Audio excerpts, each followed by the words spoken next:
Hello and welcome. This video is brought to you by thestreamingadvisor.com.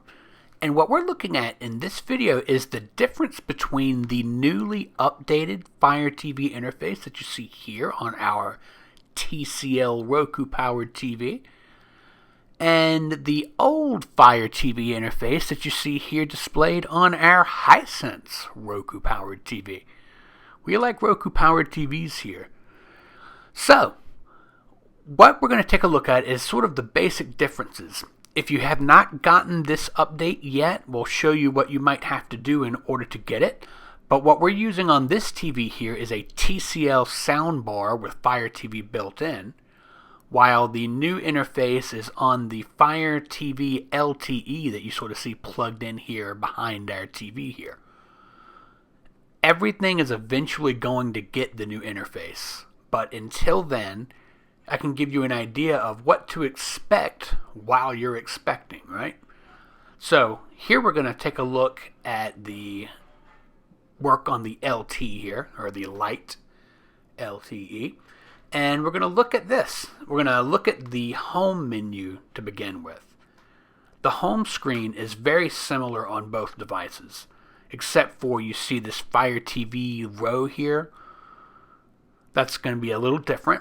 But otherwise, the little rows of suggestions and things like that should look very familiar if you're already used to what Fire TV's interface looks like. It's going to have all of your broken down things with little suggestions from Amazon's partners and everything else available that's always been there. But just to confirm, we're going to show you the home screen on the older version of the Fire TV interface. Try to keep the camera from moving too much. Alright, and you see, same kind of thing. Row after row of things, including the live stuff. That comes from something like Pluto TV, or maybe if you got Sling TV integrated in. So next we're going to take a look at another aspect of the interface. What they've done with this new interface is taken a different approach to a number of the things that were always in the interface. So when you go to Find here, you'll see your search is in there, and it also helps you find content. So your standard search is there. You can still use the voice search, of course, and you'll see that you have free movies, TV shows, and the App Store all located in this Find section. And when you click on the movies and TV, you see a rather different interface, kind of based on the newer version of the overall Prime Video app. Most importantly, you've got the Free to Me section. Free to Me shows you everything that's actually free to watch, according to your stuff that you subscribe to or get through Fire TV. The Rent or Buy section breaks down so that you know what you're paying for. The App Store in this version of the Fire TV interface is just a little bit different. You see that you've got all your apps featured and things like that. This is a little bit, this is a different sort of look, and you'll even notice that the apps in this version of the App Store are, for the most part, much smaller little blocks. While when we go into the older interface, you see a completely different row. You've got like about 9 choices up here. I didn't count them. But while the other interface is smaller, like less choices and more submenus, this is a kind of a heavier dose of choices, and I'm guessing that's why they made the change. So you'll see that your movies and TV shows sections are separate as opposed to being in the Find area. And again, this is what you have always had, your multiple rows of movies and or TV shows. While the apps section is missing a couple of the choices that you had in the other interface. Now, on a positive note, I do like the size of the apps in this. I like the wider spacing there. That's always been my thing. Bigger buttons, bigger buttons.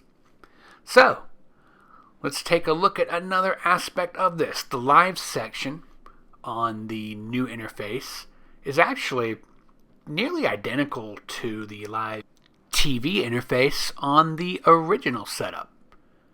So, we're going to just flip through these and you'll see a lot of familiar faces, a lot of familiar blocks. One of the main differences is just that there's an updated look for the settings and things like that. And we'll show you what we mean over here on the Hisense. There's live, and you'll see it still starts with the same group of feature live apps. There's a couple of more commercials on this one, but we know we're going to see commercials. We get down to the bottom row and see you still access your channel guide with just a different look for the settings button. And that's really just about it. I love the live stuff on the Fire TV. I think that's a really cool setup so that people can replace like a cable box or something like that by integrating their things together. Now up top here you've got a favorites list of apps, and that's a little different. This is not like previously used apps. This is your apps, and you can put them in order depending on what you want. You have your apps, and the things that you don't have installed are down below. On the other hand, when you look at apps in this system, you've got your apps and channels, and you can still update them. You just do it in a little bit different way, clicking on the arrow. The difference is that apps that you don't have installed are not broken out into a separate section. You just see that they have a little cloud symbol. That means that you own them, but they are not on the box or stick or soundbar or whatever you've got. Taking a look at another tweak on the feel here. The settings. You see the settings break out in a different way.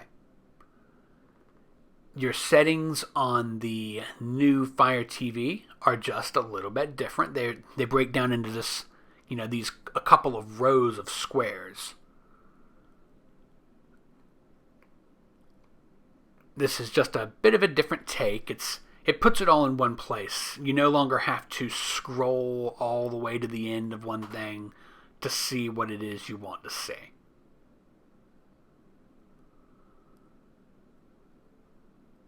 This is a very important menu to people because this is where people go if they want to be able to add in something that maybe isn't part of the actual Amazon Fire TV store.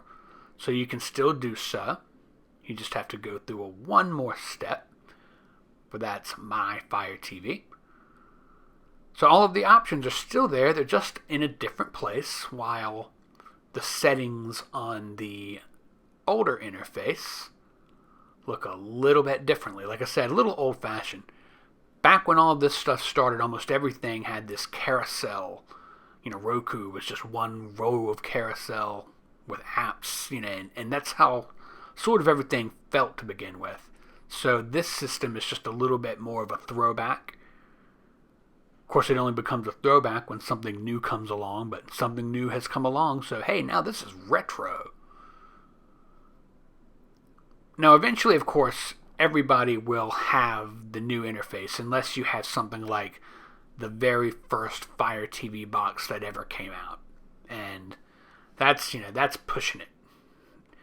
But if you want to see if you can get the update, if it hasn't automatically done so, what you want to do is go into the settings and click Fire TV or My Fire TV and see where it says About. It sort of starts there. Just press the button in the middle, the big round one, and say Check for Updates. You'll see that it last checked for updates on December 21st, which was, by the recording of this video, yesterday. So we're going to check now.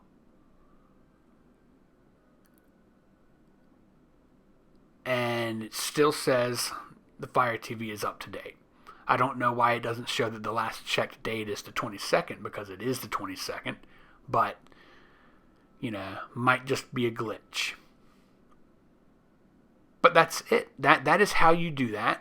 Eventually, your Fire TV will have an update. It'll have to reset, and just be warned, when you do so, you might likely lose the apps that you've got installed. Anything that you had in place, you might have to, re-sign in to your apps and things like that, maybe even re-download them. But as I said before, even if you've got side-loaded apps, you can still get them, you can still access them. But I hope you found that helpful. If you did, please subscribe, share this video with your friends, and as always, stream on, my friends.